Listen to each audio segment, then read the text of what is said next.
Hi, this is Risa G and welcome to my YouTube channel. One of the things we do here is practical plant-based cooking. And in today's video, we are going to do gluten-free lentil patties. So let's go. So I'm going to show you some of the ingredients we are going to be using in today's video. These are my boiled lentils. And next we have some onion, sweet pepper, and parsley, a piece of chive. Now in our recipes we will be using whatever we have available at the time. So the recipe calls for fresh herbs and parsley is what is available. We also have some oat flour here, some lentil flour, some salt. Now pink Himalayan salt is healthier, or the healthier option, but you can use plain salt as well. We also have our coconut oil, which we will be using to fry the patties. We also have some tomato paste. Now this one was opened before, so it's being stored. And our spices, black pepper, onion powder, some curry, some ground roasted jeera, and we have our all-purpose seasoning. Alrighty, let's go. Alright, so the first thing we are going to do is get our veggies chopped. Now, this recipe actually calls for a whole sweet pepper, but we don't have that, so we're going to use the half that is remaining.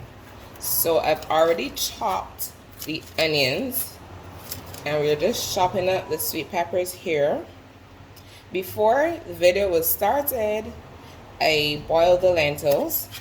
I'll tell you the exact amount in the description below the video. So when we are boiling our lentils, we boil them with some water, of course, some onion, about half of an onion.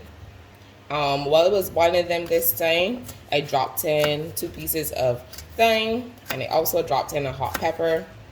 And you can put a little bit of salt in the mixture as well, and a little bit of oil. So those lentils are finished boiled, the ones I originally showed you.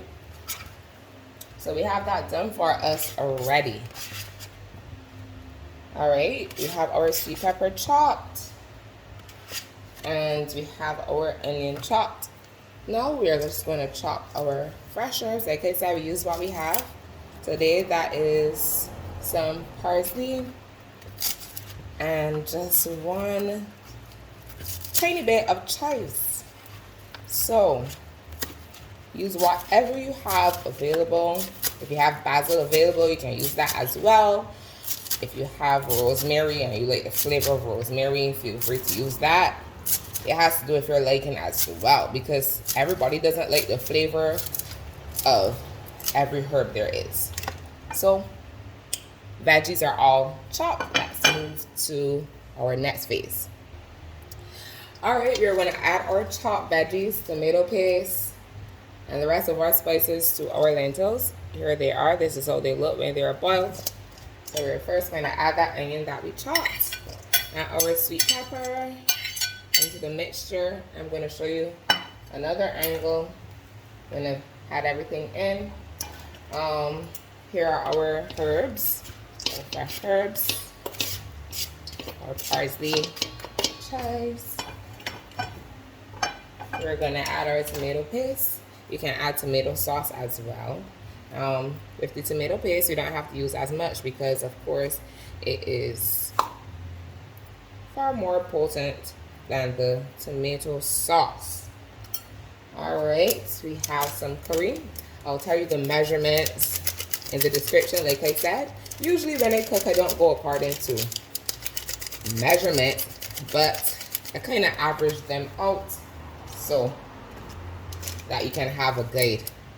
Not too much of the jeera, a little bit of black pepper. Now if you cannot take pepper or the heat thereof, you don't have to include it, but I like a little heat, not too much. Here we have our onion powder, and to this mixture we're going to add some all-purpose seasoning. Instead of using the salt, I put the actual salt in the lentils when they were boiling. You can use whichever all-purpose seasoning you like. This one is kind of hardening it up. You can use whichever all-purpose seasoning you like, or whatever you want to use to add that savory taste. Now that we have them all in the bowl, we're just going to mix them all up together. Mix it all up before we add in flour. Make sure to get that tomato paste distributed evenly. Okay. Alright, at this point we want to add in our flour. So we're adding some lentil flour. And we are going to add some oat flour. Now, I've been on a gluten-free journey since last year, and therefore I had to find ways and means of surviving without whole wheat flour, because that's what I usually use. Now, you don't necessarily have to do this the gluten-free way. You can add in whole wheat flour if you like, if that's what you prefer. But since I'm trying this diet, I use gluten-free flour in everything that I do. And the most common ones I use are the oat, the lentil. I also use cassava flour as well, and chickpea flour.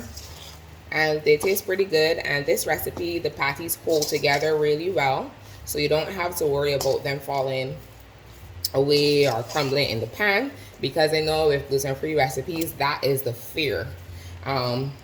Without the gluten to hold them together. But with this recipe, the oat and the lentil flour hold the patties together well. I'll let you get a quick peek just in a second. Alright, this is how the mixture is looking. I am very sorry. This is how the mixture is looking. So yeah, as you can see, it came together really well. Now we're going to get to frying them. Alright, just poured a little oil in the pan, and we're going to wait for it to heat up. And then we're going to drop some patties and see how it goes. Alright, it seems as though our oil is hot enough, so we're going to get started. We're going to do medium-sized patties. You can shake them in your hand.